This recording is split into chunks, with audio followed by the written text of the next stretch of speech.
Hello students. आज हम जो 11th क्लास केमिस्ट्री का जो सेकंड चैप्टर है एटॉमिक स्ट्रक्चर, उसके अंदर हमारा टॉपिक पढ़ रहे हैं हम इलेक्ट्रोमैग्नेटिक स्पेक्ट्रम, जो कि एक बहुत ही इम्पोर्टेंट टॉपिक है हमारा नीट के या कॉम्पिटिटिव एग्जाम के या न्यूमेरिकल्स के अकॉर्डिंग देखें तो यहाँ पे देखो सबसे पहले electromagnetic wave spectrum. So the different electromagnetic radiation have different wavelength। जो अलग अलग डिफरेंट इलेक्ट्रोमैग्नेटिक जो रेडिएशंस होती हैं उनकी डिफरेंट डिफरेंट वेवलेंथ होती है, मीन्स लैम्बडा की वैल्यू अलग अलग होती है। अब हम बात करें कि the visible light in the presence, visible light जिसकी प्रेजेंस में in the presence of which और I can see contain radiation having wavelength between, mean visible जो लाइट होती हैं है ना, विजिबल लाइट किसकी प्रेजेंस में, जो वेवलेंथ की जो प्रेजेंस होती है उसमें, तो सी कंटेन रेडिएशन, तो उनमें रेडिएशन जो वेवलेंथ होती है तो वो होती है 400 नैनोमीटर से 750 नैनोमीटर तक। तो उन्हीं को ही हम विजिबल लाइट हो पाती है, जिन्हें हम देख पाते हैं।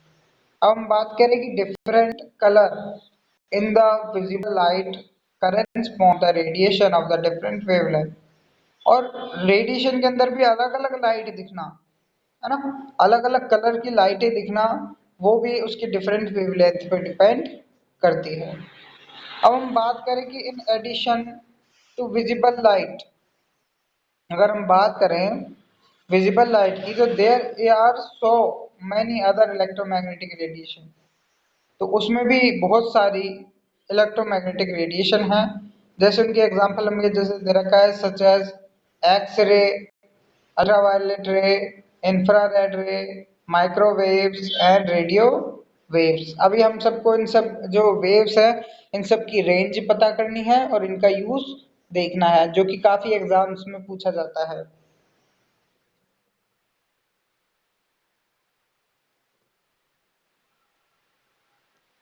यहाँ देखो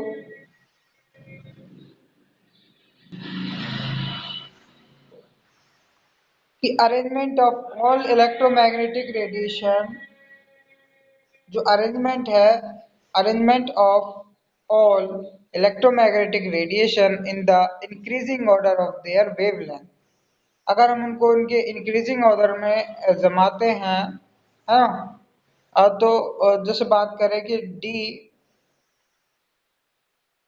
determining order of their frequency, और फिर हम जो इनका बात करें जो फ्रीक्वेंसी का ऑर्डर है वो भी क्या करते हैं, फिक्स करते हैं। एंड बात करें डिक्रीजिंग ऑर्डर, ठीक है, जैसे जैसे वेवलेंथ बढ़ती जा रही है, जो उनकी जो फ्रीक्वेंसी है वो घटती जा रही है, ठीक है ना। तो ये डिक्रीजिंग ऑर्डर तो फ्रीक्वेंसी का है और इंक्रीजिंग ऑर्डर इसका है वेवलेंथ का, ठीक है। अब जैसे जैसे देखो इस डायरेक्शन में अगर वेवलेंथ इंक्रीज हो रही है इस डायरेक्शन में, तो यहाँ पे अगर बात करें फ्रीक्वेंसी वो डिक्रीज होती जाएगी। ऊपर की तरफ फ्रीक्वेंसी, अपनी ऊपर की तरफ फ्रीक्वेंसी है तो वो फ्रीक्वेंसी ऊपर से डिक्रीज होती जा रही है, और नीचे की तरफ जो हमारी वेवलेंथ है लैम्बडा है उसकी वैल्यू घटती जा रही है।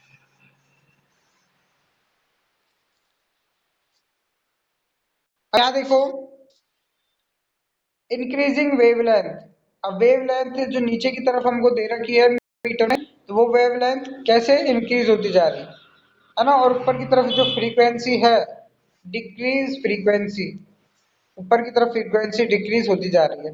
अब यहाँ देखो कंप्लीट मेरी बात कि ये जो डिफरेंट इलेक्ट्रोमैग्नेटिक स्पेक्ट्रम है ये अलग अलग नाम से जानी जाती हैं। जैसे कंप्लीट इलेक्ट्रोमैग्नेटिक स्पेक्ट्रम जो हमको इस डायग्राम में दिया है, तो हम बात करें जिसकी फ्रीक्वेंसी, हम बात करें जिसकी फ्रीक्वेंसी 10 टू द पावर, बात करें 24, 10 टू द पावर 24 से, है ना, और जिसकी वेवलेंथ है वो 10 टू द पावर -16 होती है, तो वो कॉस्मिक रेज कहलाती है। और ऐसे ही बात करें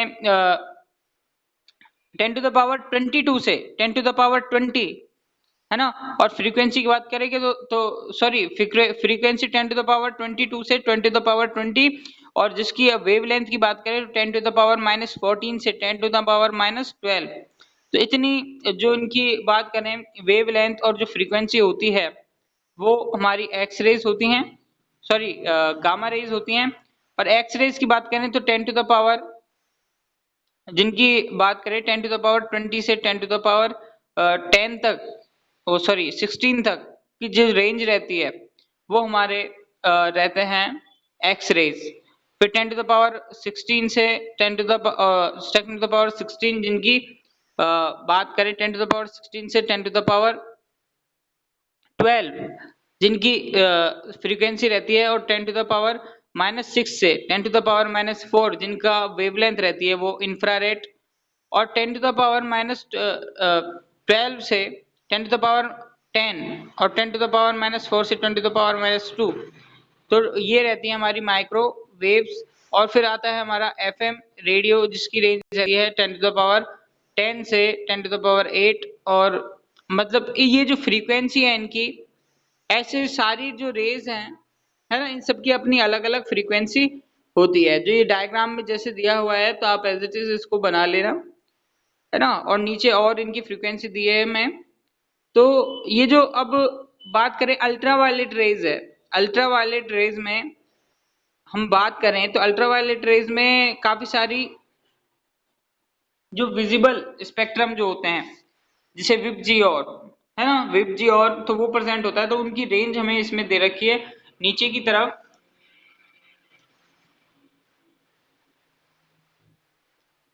देखो यहाँ पे,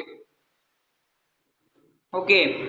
तो इसकी रेंज हमें जैसे वायलेट कलर है तो वायलेट कलर की 400 से 430 नैनोमीटर के बीच की बात करें वेवलेंथ रहती है।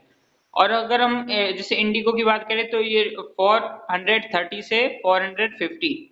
और अगर ब्लू कलर की बात करें तो ब्लू कलर 450 से 490 में ब्लू कलर की रेंज रहती है। 490 से 550 तक ग्रीन कलर की रेंज रहती है। और 550 से 590 तक येलो कलर की रेंज, और 590 से और 650 तक ऑरेंज कलर की रेंज रहती है। और 650 से 750 तक रेड कलर की वेवलेंथ रहती है। तो ये हमें ये शो करता है कि जो रेड कलर की वेवलेंथ बहुत ज्यादा होती है ना, और वायलेट की कम होती है। तो ये तो था हमारा वही सम बात करें इलेक्ट्रोमैग्नेटिक स्पेक्ट्रम और इनकी रेंज के हिसाब से। अब हम देखते हैं, बेटा ये समझ में आया तनिष्का?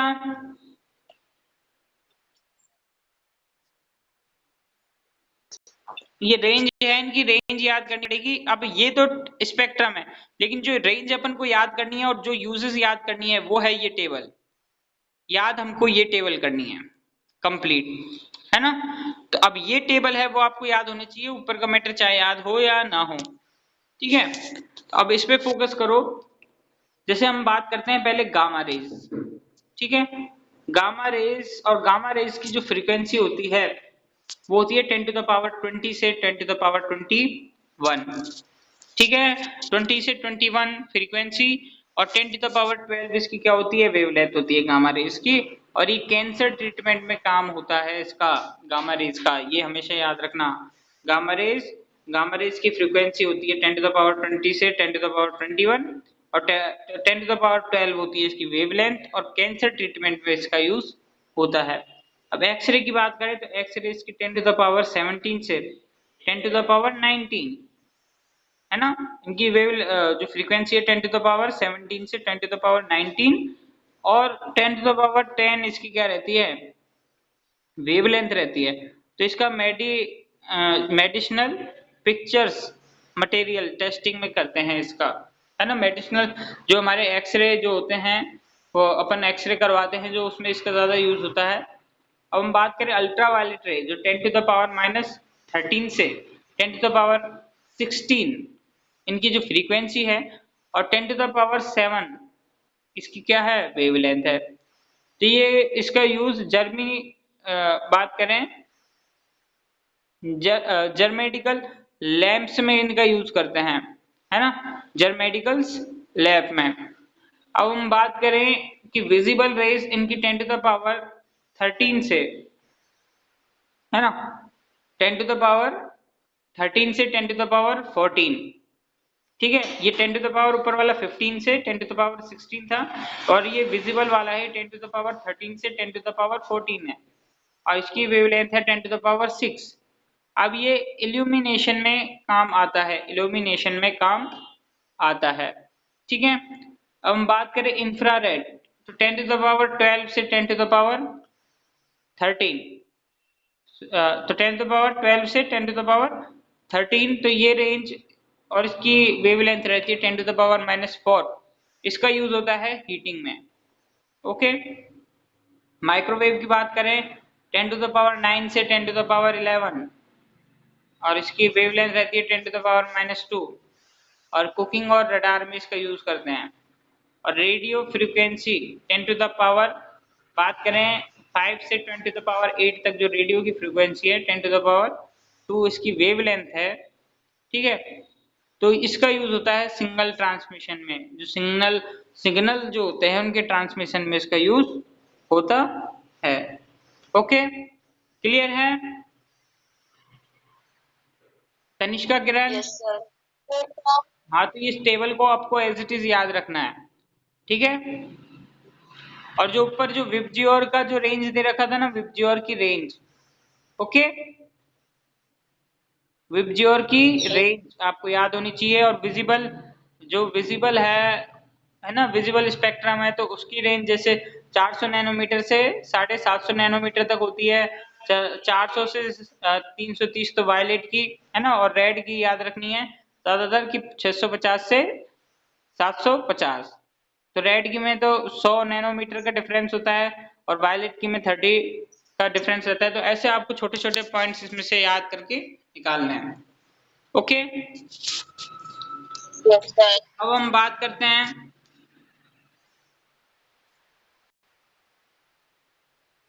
जो हमारी इक्वेशन थी, उस इक्वेशन पे डिपेंडेंट कुछ न्यूमेरिकल्स हैं, हम उनको सॉल्व करेंगे, ओके।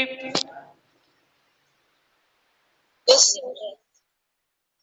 अब देखो फार्मूला है ना, मेनली इसमें ये यूज होगा इक्वल टू न्यू लैम्डा, या nu equal to C V bar, है ना। और nu bar means number of wavelength, है ना, nu bar means number of wavelength. अब क्वेश्चन देखो कि light emitted from sodium lamp, जब एक सोडियम लैम्प से लाइट निकलती है ना, हैज ए वेवलेंथ, जिसकी वेवलेंथ है कितनी, 580 नैनोमीटर। लैम्बडा की वैल्यू अपन को दे दी। Calculate the frequency and the wave number of the light, yellow light. तो सबसे पहले हमको पता होना चाहिए कि हमको लाइट की क्या स्पीड पता होनी चाहिए। लाइट की स्पीड होती है 3 into 10 to the power minus, sorry 3 into 10 to the power 8, ठीक है। और वेवलेंथ हमको नैनोमीटर में दे रखी है। नैनोमीटर का मतलब हमको उसको मीटर में कन्वर्ट करेंगे, जैसे 580 नैनोमीटर को, है ना, 580 मीटर को हम नैनोमीटर में कन्वर्ट करेंगे, तो 580 multiply by 10 to the power -9 metre. और इसको 5.8 अगर अपन जो वैज्ञानिक संकेतन में लिखते हैं, है ना, सार्थक बोले तो 5.80 into 10 to the power -7 metre. अब हमारे पास क्या हुआ, देखो देखो देखो देखो, इसमें सिंपल कैलकुलेशन है अपना, है ना, सिंपल कैलकुलेशन है और कुछ भी नहीं है। अब यहाँ देखो, अगर मैं 5 से, देखो किसी भी संख्या जैसे 580, है ना, अगर मैं यहाँ लिखता हूँ, अगर इसके बाद देखो 5.8 के बाद जितनी भी जीरो आती है, तो मैं 5 को इसको कैसे लिखूंगा, तो ये जो जीरो है देखो यहाँ पे 5.8 के बाद, तो ये सारी मैं प्लस में काउंट करूंगा, है ना। जैसे भाई 5 0.8 इंटू 10⁻, कितने लिखूंगा 4, है ना, 10⁻4।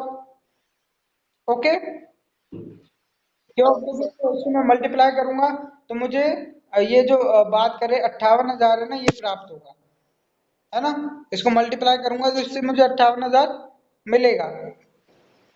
क्लियर है ना।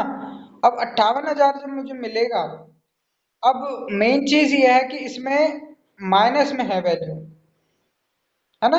अब माइनस में चीज मतलब वो कितना है, मतलब 0.0000, है ना, 1 2 3 4 5 6 7 8 और 9, है ना। अब इसमें देखो, अगर ये 580 है ना, 580 से पहले भी अगर ये 2 पॉइंट लगा देते हैं, समझ रहे हो। अगर जैसे यहाँ तक कि इसने वैल्यू 580 को 580 ये लिख के ये टर्म यूज करके 580 इंटू 10⁻⁻9 इसने ये कर दिया, है ना। लेकिन अगर इधर तक ही लूं 5.8 तक, तो इससे पहले कितने अंक है, इससे पहले 7 अंक है। देखो दो टर्म तो ये है ना, अब जीरो वाले टर्म गए, तो इससे पहले तो ये कितने, फिर माइनस का 7 ही लिखेंगे, 5.8 इंटू 10⁻, माइनस का 7। आया समझ में। सर इसमें हाँ, नैनोमीटर को मीटर में कन्वर्ट किया है, लेकिन हमेशा ये याद रखना कि जब माइनस में वैल्यू है ना, माइनस के 9 थे, तो अपन ने पॉइंट लगाया ना यहाँ पे, तो माइनस का 7 हो गया। मेन चीज ये समझने लायक है कि जीरो घटेंगी, है ना, जीरो घटती है। ओके। Yes sir. हाँ, यस सर। अब देखो c की वैल्यू है अपने पास और लैम्बडा का है, फार्मूला क्या था अपना, c equal to the nu lambda. तो हम इसमें वेलोसिटी ऑफ द रेडिएशन हमको पता ही है। अब देखो,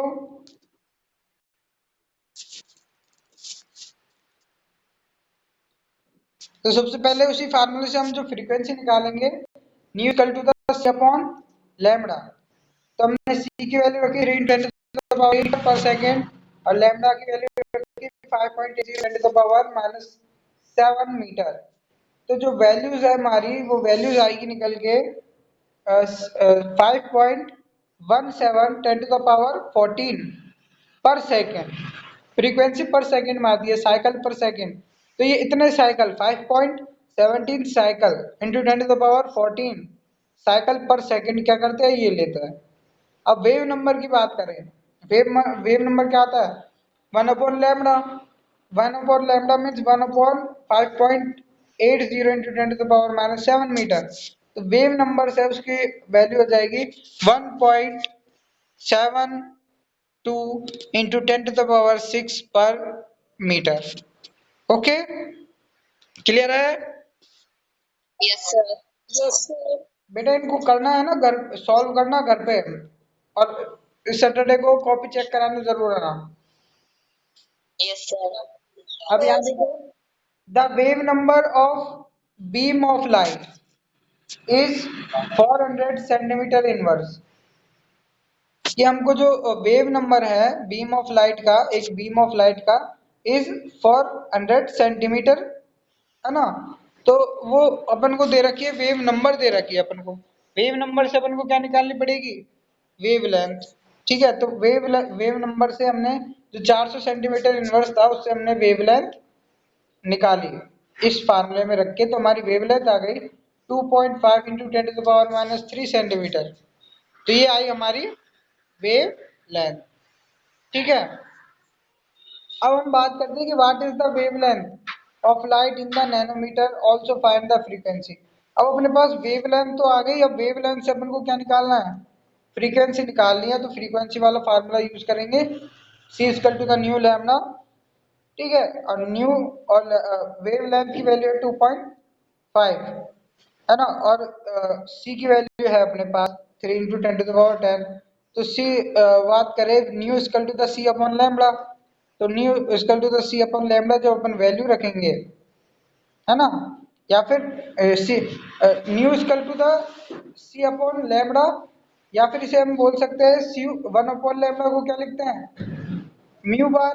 तो इसकी जगह हम mu multiply by C mu bar भी लिख सकते हैं। ठीक है, तो इसलिए देखो यहाँ पे सी की वैल्यू इससे किससे मल्टीप्लाई कर रखे है, नंबर ऑफ वेवलेंथ से। नंबर ऑफ वेवलेंथ से मल्टीप्लाई करके जो हमारा आंसर आएगा 1.2 × 10⁻13 पर सेकेंड। ओके, क्लियर है? सर इसमें 3 मल्टीप्लाई है 10 की पावर सेंटीमीटर में सेंटीमीटर में चेंज कर रखा है इसको, मीटर पर सेकंड था, अब सेंटीमीटर में चेंज कर दिया इसको। सेंटीमीटर के लिए 2 जीरो और बढ़ा देते हैं ना, इसलिए। ओके, यस यस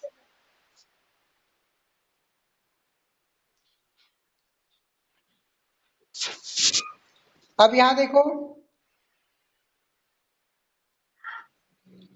एक और अपना क्वेश्चन कि a radio station is broadcasting program, एक रेडियो स्टेशन प्रोग्राम ब्रॉडकास्ट करता है एट 100 मेगा हर्ट्ज फ्रीक्वेंसी पे, 100 मेगा हर्ट्ज फ्रीक्वेंसी पे। If the distance between radio station and receiver set is 300 kilometer. हमको डिस्टेंस दे रखा है किस किस के बीच में, radio station and the receiver set के बीच में कितना है, 300 किलोमीटर है। तो how long would it take single, तो कितना लंबा सिंगल प्राप्त कर सकता है set from the radio station, radio station से।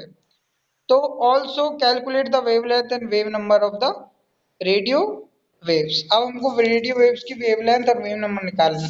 देखो ऑल इलेक्ट्रिक जो मैग्नेटिक वेव है वो ट्रेवल इन वैक्यूम और in air with the same speed 3 × 10⁸ metre per second. अब हमको टाइम निकालना है, वो कितना टाइम लेगा, है ना। अब डिस्टेंस से हमको क्या करना पड़ेगा, मल्टीप्लाई करना पड़ेगा कि भाई कितने डिस्टेंस में वो कितना काम करता है। अब जैसे माना यहाँ पर देखो कि जो वेवलेंथ है ना, सॉरी डिस्टेंस अपन को दिया है 300 किलोमीटर। तो 300 किलोमीटर को मीटर में कन्वर्ट करेंगे तो 300 मल्टीप्लाई बाय 100 मीटर, और स्पीड कितनी होती है 3 × 10⁸ मीटर पर सेकेंड। अब इससे हम डिवाइड करेंगे तो हमको टाइम निकल के आएगा, सेकंड निकल के आएगा। तो हमारे पास टाइम निकल के आएगा 1 × 10⁻³ सेकेंड। तो इतना टाइम वो लेगी, 1 × 10⁻³ सेकेंड का टाइम।